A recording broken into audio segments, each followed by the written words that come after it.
Soldata Sana, apparaître le deuxième semestre 2010, page 63.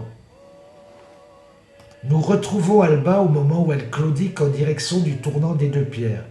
Un chœur d'homme l'accompagne en arrière-fond. Et per la strada gridavan i scioperanti. Fondu sur le visage dévasté d'une jeune femme. Une voiture part en tête à queue au ralenti, fait une série de tonneaux. Image d'un crash en boucle, tube de cuivre qui déchire l'orbite du passager. Son sang en gerbes pulsées sur la poitrine dénudée de la femme au volant. Roues qui n'en finissent plus de tourner, silence qui dure, silhouettes qui surviennent au ralenti.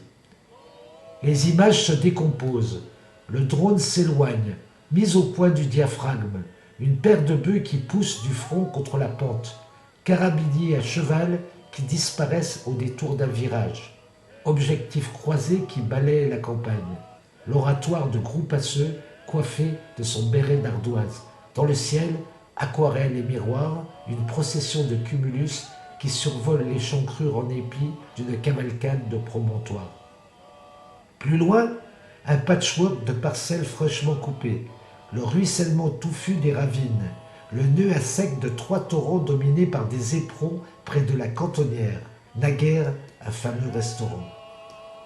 Commencement d'une autre séquence, le ciel rougeoie en halo, une voix dit sa hantise d'un tremblement de terre comme dans les marches, d'une invasion de frelons venus d'Asie, d'une prolifération d'Albanais comme ces Mongols rameutés par les nazis en 1943.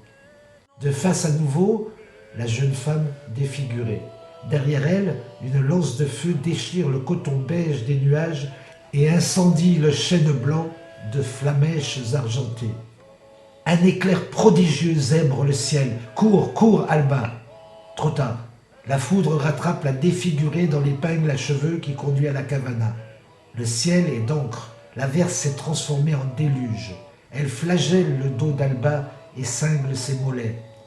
La campagne sent fort le bois mouillé. Hurlement des chiens au sud. Cris, brames, bourdonnements. Dame Nature commande.